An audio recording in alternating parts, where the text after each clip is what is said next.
Apalagi yang paling fatal buat aku adalah ketika dia merantau dan dia harus membohongi ibunya sih.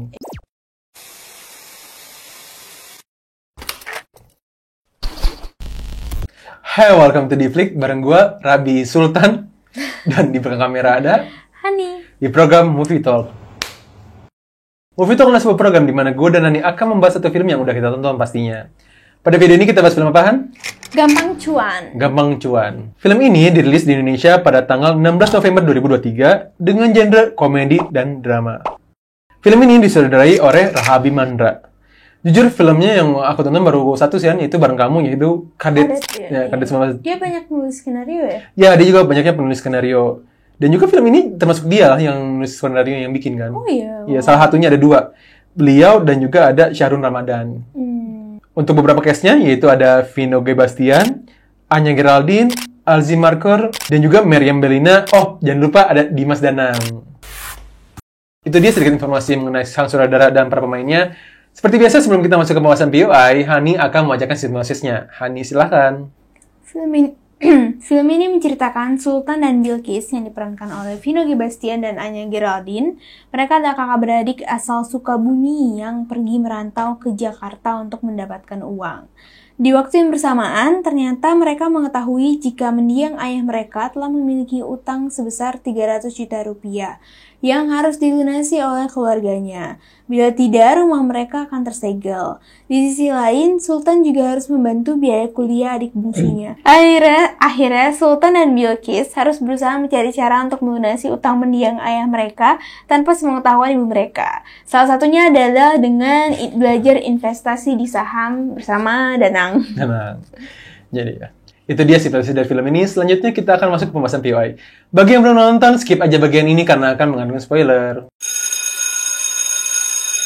Yang pertama, ya jujur disclaimer dulu, mungkin pembahasan kita dikit poinnya karena aku cuma ada cerita, komedi, dan juga aktingnya. Tapi buat aku, ceritanya di film ini tuh cukup deep sih, cukup meaningful, dan by the way, sedikit info, Hani nangis di akhir ending ya. Penting banget ya harus tahu. Nah, kenapa bisa aku bilang ini punya cerita yang begitu deep? Yang pertama, film ini tuh menceritakan betapa sulitnya dalam mencari pekerjaan.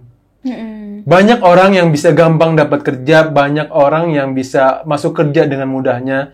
Cuman banyak juga loh orang-orang yang begitu sulitnya buat mendapat kerjaan. Bukannya mereka malas, bukannya mereka nggak mau kerja, tapi emang takdir pun tidak mendukung gitu. Jadi benar-benar menceritakan sebuah perjuangan untuk mencari pekerjaan lah si Vino G. Bastian ini gitu. Terus film ini juga menceritakan kalau merantau ke Jakarta itu nggak mudah. Banyak banget orang-orang yang perantauan lah, pengen berusaha ke Jakarta segala macam. Cuman ternyata merantau itu nggak segampang itu loh. Butuh perjuangan, butuh kesabaran yang luar biasa. Dan ya film ini menggambarkannya dengan cukup baik sih buat aku. Karena ketika si Vino G. Bastian pindah dari Bandung ke Jakarta, ceritanya kan kelihatan kayak dari Sukabumi. Dari Sukabumi. Kelihatan lah kalau itu nggak gampang lah hidup di Jakarta, nggak gampang lah merantau gitu. Apalagi yang paling fatal buat aku adalah ketika dia merantau dan dia harus membohongi ibunya sih. Iya. Buat aku itu satu yang sangat fatal gitu. Dan juga film ini juga menceritakan tentang sandwich generation. Mungkin yang udah nonton pasti sadar lah kalau misalkan emang film ini tuh ada unsur sandwich generation. Kalau misalkan nggak tahu itu apa nih artinya? Jujur aku nggak tahu artinya secara Google ya, secara istilah. Tapi yang aku tahu sandwich generation itu adalah ketika anak-anaknya itu harus membiayai orang tuanya ketika anaknya tua. Gitu nggak sih? Sandwich generation, jadi kayak dia tuh daging isinya, terus ada orang tuanya dan juga ada adiknya. Iya gitu, jadi dia seperti itu. Terus dia bertumpuk-tumpuk gitu kan. Iya, ya kurang lebih kayak gitu lah. Berkelanjutan, jadi kayak ibunya membiayai neneknya, nanti ibunya dibiayai oleh anaknya, nanti anaknya dibiayain anak lagi gitu. Kayak gitu sih. Dan ini digambarkan dengan cukup jelas gitu. Nah, mungkin aku akan berhenti di sini dulu, Han. Kita ngomongin dulu di film ini dengan sandwich generation nih. Iya. Jujur, aku rada bingung sama keluarga ini. Kenapa? Karena aku merasa kasihan sama si Vinonya gitu, sama si Sultan ini. Kenapa? Karena dia tidak minta untuk menjadi anak pertama. Dia tidak minta untuk jadi penanggung jawab beban keluarganya. Cuman aku lihat aku nggak tahu apakah film ini relate dengan Sandwich Generation, orang-orang yang mengalami Sandwich Generation. Kalau Utan ini tuh jadi orang yang gampang disalahin. Oh. Disalahin karena susah, karena dia nggak bisa nyari duit, keluarganya miskin, rumahnya dilelang gara-gara dia. Jadi kayak, men, kasihan Utannya gitu. Iya Ya, sih. kenapa dia harus nyalain Iya. Utannya gitu? Iya sih, emang makanya kenapa aku nangis di ending. Iya. Ya, karena emang, tapi mungkin gini, ini filmnya sangat relate dengan kejadian Sandwich Generation di era sekarang nggak Iya, sih? iya, Mungkin iya. nggak era sekarang, dari zaman dulu udah begini kali ya. Jadi memang ya banyak orang anak tunggal, anak pertama, anak sulung itu tuh kayak bebannya semua di dia. Dan Yes. apalagi kayak ibaratnya ayahnya udah nggak ada. Jadi kayak kepala keluarganya tuh dianggapnya kakak pertama yang cowok. Jadi memang daya mungkin ya ini realita Sandwich Generation seperti ini gitu. Jadi adik-adiknya mengeluhkan ke kakaknya gitu. Iya, cuman kayak kasihan aja. Iya, Sebenarnya, sedih banget sih. kita punya beberapa kenalan, bukan beberapa sih, mungkin banyak lah. Kita punya kenalan yang emang Sandwich Generation kan. Nggak usah kita sebut namanya. Ya, oke. Terus. Ya kita punya lah beberapa kenalan yang emang dia Sandwich Generation dan kadang suka kasihan aja gitu. Kayak dia tuh tidak pernah, bahkan tidak hanya anak pertama loh, ada anak yang kedua Iya. yang jadi Sandwich Generation-nya gitu, ke atas dan ke bawah. Buat gue asa kasihan aja gitu. Iya, kayaknya sebenarnya itu tuh bukan tanggung jawabnya, tapi menjadi sebuah tanggung jawabnya gitu. Seakan-akan itu harus. Iya gitu. Dan aku nggak ngerti kenapa si Bilqisnya itu sama si Aji, ya Aji, Aji. yang dia datang terus, wah lu ngebohongin mama segala macem. Kenapa lu harus lapor ke ibu lu gitu? Iya. Kakak lu tuh berbohong, tapi dia nggak merepotkan lu kok. Dia nggak merepotkan minta duit lu, tapi ketika lu datang, oh ternyata si kakak bohong segala macam.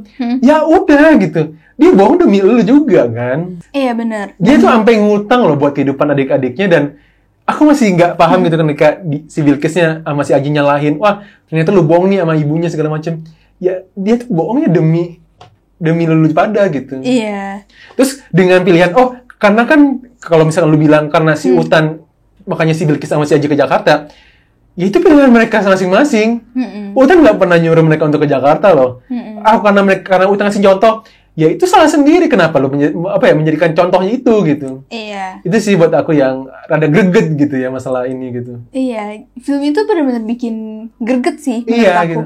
Karena tapi gini, jujur maaf banget siapapun yang memerankan karakter Aji, tapi aku benci banget sih. Asli si Aji tuh paling ngeselin sumpah. Benci banget. Itu nggak untung aja. Karena kalau Bilqis dia tahu realitanya, terus dia langsung kayak tertampar. Oh oke. Tapi dia di satu sisi dia langsung oke, gue bantuin kakak gue nih gitu.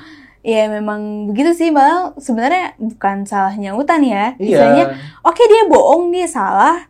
Cuman sebenarnya ada di scene dimana Vina itu ngomong kayak kadang lebih baik orang tua tuh nggak tahu gitu dibandingin tahu, tapi malah jadi kepikiran dan segala macam. Justru akan memperkeruh keadaan gitu. Iya, akan memperkeruh keadaan. Kita nggak bilang bohong itu baik ya. Iya. Kita nggak, cuman ya terkadang ketika lu udah besar, ada hal-hal yang emang orang tua tuh nggak perlu tahu gitu. Iya, dan emang kalau menurut aku mungkin pilihan dia untuk bohong tentang keadaannya bagus. Misalnya gini, bukan bagus, ya nggak apa-apa. Tapi pilihan dia untuk pinjol ya itu mungkin agak salah juga gitu, karena memberatkan diri dia sendiri. Jadi ya itu sih, ini juga film ini menceritakan tentang Sandwich Generation. Nah, terus film ini juga menceritakan tentang saham.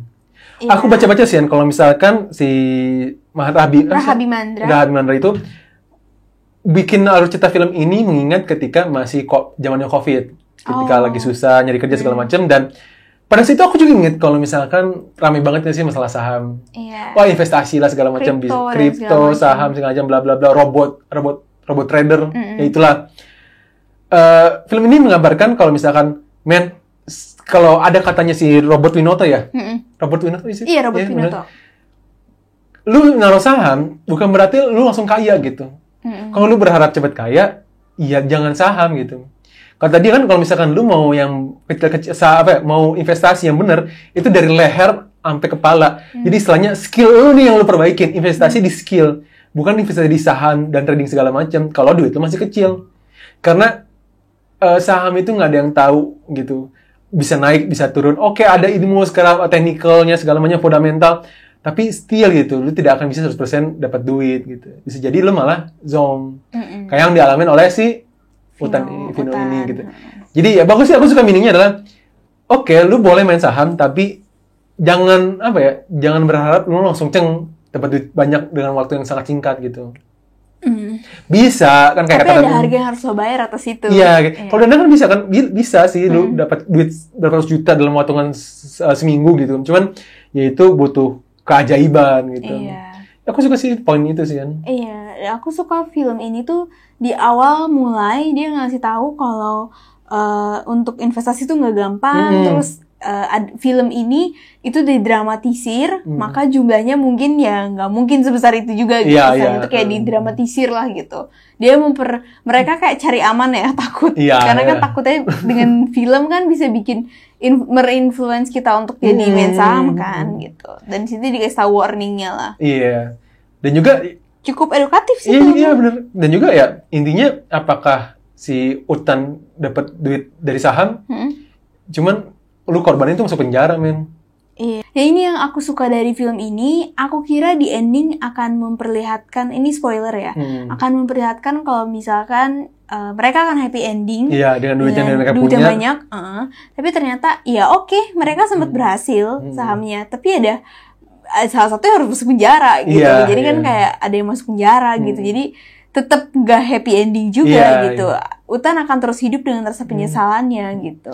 Dan juga yang paling aku suka adalah kan Utan pernah ngomong sama Danang, gimana caranya cepet cari duitnya? Iya. Ya belajar, Utan belajar gitu. Dan akhirnya aku suka di ending ketika dia nurut sama Danang. Akhirnya dia mempelajari itu kan. Dia tidak bermain saham, tapi dia belajar dengan skillnya gitu. Dia melakukan apa yang Robert Minotto itu lakukan. Jadi improve lu skill lu gitu. Gitu sih aku suka. Dan juga yang terakhir, ini mostly banyaknya keceritahan ya. Iya. Yang terakhir kita bikin TikToknya aja nih. Iya sih, bisa jadi ya. Dan yang paling penting adalah jangan ngutang. Oh iya. Sebenarnya emang kadang ada keadaan orang yang emang nggak ngutang, nggak makan gitu. Cuman apalagi kalau misalkan lu utang tapi lu nggak punya penghasilan, itu sangat menyeramkan gitu. Apalagi emang sekarang kan zamannya judi slot segala macem kan. Lu ngutang buat judi, duitnya habis, lu ngutang lagi judi, slot duitnya habis lagi. Jadi film ini juga gambarin susah hidupnya si Utan, Bilqis dan juga keluarganya gara-gara ya bapaknya utang gitu. Oh iya, bener-bener. Kalau bapaknya nggak utang 300 juta, film ini tuh nggak akan ada. Film ini tuh nggak harus ada gitu. Istilahnya cuma berhenti di Utan bohongin ibunya gitu. Iya, udah janji nyari kerja gitu. Cuman ya itu sih, janganlah sebisa mungkin jangan berutang kalau misalkan emang lu tidak bisa membayarnya. Kalau lu ngutang boleh, tapi kalau misalkan lu punya finansial yang benar, financial planning yang baik, ya nggak masalah sih. Kalau lu ngutang sah-sah aja. Tapi kalau misalkan lu ngutang cuman buat gayaan, buat sesuatu yang tidak konsumtif, sesuatu yang konsumtif yang tidak ada manfaatnya, ya mendingan nggak usah sih. Jadi itu dia beberapa poin-poin mengenai cerita film ini. Terus mungkin sedikit lihat sebelum kita masuk acting, yaitu masalah komedinya. Ini kan drama komedi kan, berarti ada komedinya kan. Iya. Jujur komedinya juga jokes-jokes ringan aja sih, nggak yang bikin iya. Cuma bikin gitu, ngerti gak sih? Nggak bikin yang bikin ngakak gitu ya. Ngakak online tuh nggak bisa. Ada komedi yang gak ada yang gitu. Ini kayak emoticon senyum. Udah gitu. Nggak yang pakai ROFL, roll on the floor. Yang ada nangisnya gitu. Oh iya, gitu-gitu ya. Nggak sampai kayak gitu sih. Ini cukup senyum aja gitu. Nah, terus dari actingnya Han. Terakhir ya nih acting. Kita mulai dengan sang pemeran utama, yaitu Vino G. Bastian. Yang mereka sebagai Sultan. Utan kan? Utan atau Sultan sih namanya? Utan, namanya kan? Sultan, panggilnya Utan. Oh, Utan, oke. Ya, buat aku sih, Vino G. Bastian ya selalu punya, unique selling point tertentu lah buat aku. Iya. Seperti perannya dia, termasuk di film ini gitu ya.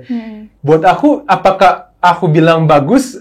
Ya, tidak sebagus di film-film sebelumnya beliau, kayak di Miracle on Number 7 atau enggak. Miracle in Cell Number 7. Ya, itulah itu. Terus di film Kodrat. Iya. Tapi di sini ya bagus, misalnya bagusnya Vino tuh udah cukup tinggi gitu. Iya. Jadi kayak Dia tuh udah segini, dia tuh setara sama Reza Radian. menurut Iya, aku ya. iya. Jadi kayak Jadi ya ya mereka udah- bagus ya. Ya udah, Heeh. emang wajar mereka bagus gitu. jadi biasa apa ya? Bagusnya Vino Biasanya Gebastian, dia biasanya tuh dia tuh udah bagus bagus dibanding banget, dengan banyak aktor lain gitu. Jadi buat aku di sini ya bagus udah gitu. Tapi nggak ada belum sampai yang something special gitu. Iya. Kayak dia yang pas di Yusuf Hamka. Iya, Jadi itu itu karakternya keren. mantep banget Buya kan. Hamka. Buya Hamka. Oh, sorry, Buya Hamka. sorry, Buya Hamka. Itu kan yang actingnya juga sungguh Keren. membuka gitu. Cuman kalau di sini ya lucu, udah gitu, bagus gitu. Menghibur ya gitu. Iya. Jadi aku bingung sih jelasin. Karena mungkin karakternya Utan ini di sini bukan karakter yang berat ya, maksudnya bukan karakter Oh, sih, punya atau persona bukan- yang gimana Iya, bukan gitu. yang beda bukan yang berbeda jauh gitu loh. Hmm. Ibaratnya ya kayak misalkan si Tomo di Perfect Oh, Stranger iya, itu iya, kan itu beda banget beda tuh. banget ya. Dari segi fisiknya apanya beda banget Dari kan segi si personanya Vino-nya. juga gitu. Iya, personanya gitu. Jadi mungkin di sini bukan aku bilang Vino kayak Utan, enggak, maksud aku kayak bukan yang menonjolkan aktingnya si Vino gitu. Oh, Bukan iya, film iya. yang menonjolkan aktingnya. Iya sih aku setuju. Cuman di titik ya menghibur gitu. Iya, menghibur. Chemistry kakak adiknya antara si Anya sama si Vino itu dapat. Tetapi karena aku orang Sunda dan nggak bisa bahasa Sunda sih, cuman maksudnya terbiasa mendengar orang-orang berbahasa Sunda, jadi logatnya nggak banget, bukan nggak banget, kaku banget. Iya kaku. Cuman walaupun emang ada sedikit info kalau mereka tuh bahkan dikasih waktu sebulan buat belajar bahasa Sunda. Mungkin dari kata-katanya bener sih bahasa Sundanya. Kata-katanya bener. Mungkin intonasinya kali ya. Iya, intonasinya tuh masih kaku. Bahkan menurut aku, kayaknya Vino tuh bukan orang Sunda ya, Vino Gebastian. Aku nggak tahu deh. Menurut aku Vino Gebastian juga di sini logat Sundanya agak kaku sih. Nggak tahu ya, mungkin nggak selancar siapa ya. Kalau kayak Meriam Bellina kan nggak usah ditanya, emang dia sering memainkan tokoh-tokoh Sunda kan. Mungkin gini, nggak beda sama ketika Boris Bokir disuruh main. Oh iya. Ngerti nggak sih? Dia orang Batak tapi dia memang udah terbiasa tinggal di Bandung, jadi ada natural. Cara ngomong saya itu natural. Nah, Vino tuh di sini itu bagus, cuman aku merasa kayak agak ada dikit kakunya gitu untuk pada saat dia berlogat Sunda ya. Begitupun dengan maaf banget Anya Geraldine. Di sini terlihat seperti menghafal, atau enggak sih? Iya, textbook ya. Iya, kayak dia nih ngapalin skripnya. Jadi kayak dia bukan lagi ngomong tapi dia lagi ngapalin skripnya. Intonasinya benar. Tapi intonasinya kurang. Kata-katanya benar. Kata-katanya benar, tapi penyebutannya benar. Logatnya itu intonasinya kurang, gitu kayak aingnya gitu-gitu itu ya. Gimana ya? Gitulah. Ini yang ngomong asli Bogor gitu. Iya, maksudnya Bogor juga sih. Iya, maksudnya kayak karena ya kita berdua juga orang Sunda kan. Aku mah dulu sih. Maksudnya kayak udah terbiasa mendengar orang berbahasa Sunda gitu. Mungkin akan beda ketika orang Jawa nonton film ini, mungkin nggak akan ngerasa perbedaannya. Tapi mungkin ketika kayak aku nonton Budi Pekerti, nah mungkin aku karena aku nggak tahu bahasa Jawa, jadi nggak tahu ini benar atau enggak gitu. Tapi kalau ini tuh kerasa kakunya gitu.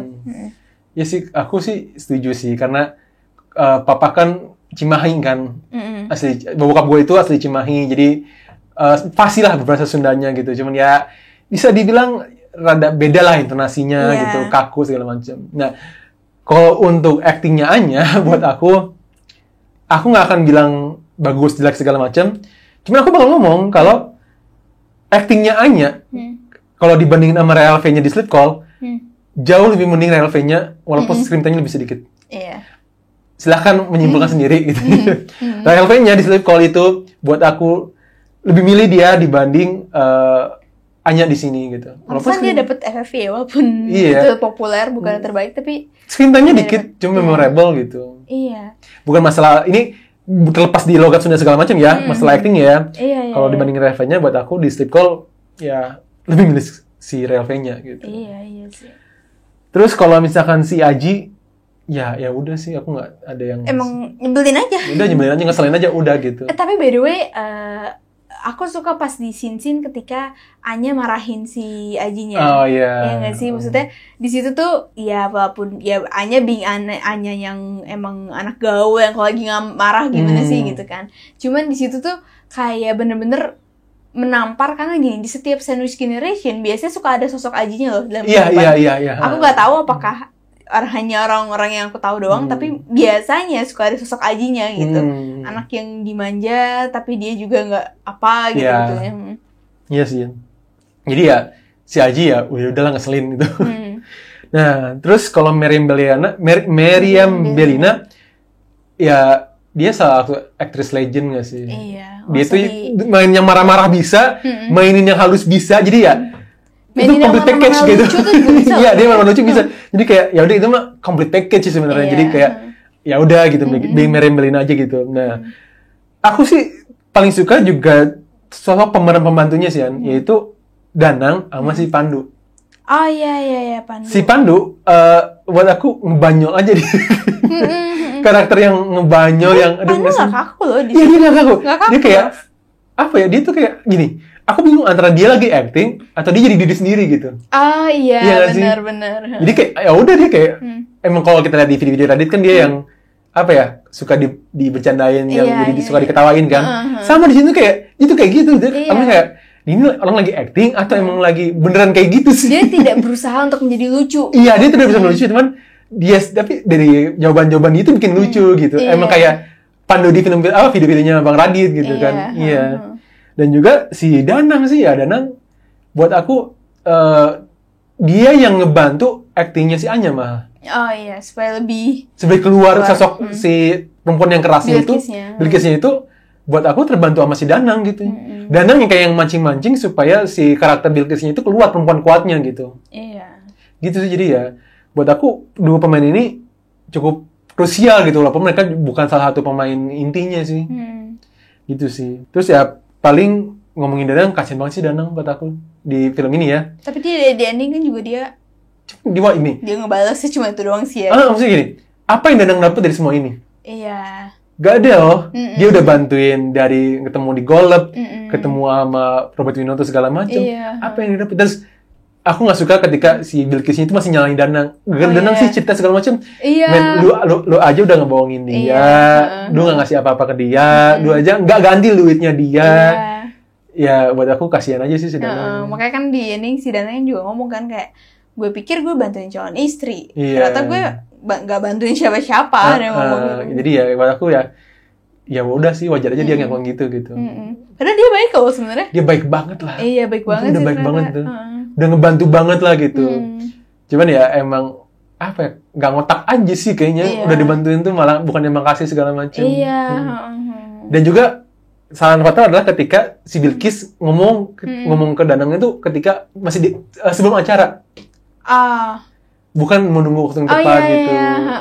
Mungkin kalau misalkan dia di waktu yang tepat, ya udah sih kayaknya bakal lebih baik lah gitu. Iya, padahal mereka udah dibantuin, itu nggak tahu dia di sini. Itu nggak tahu dia.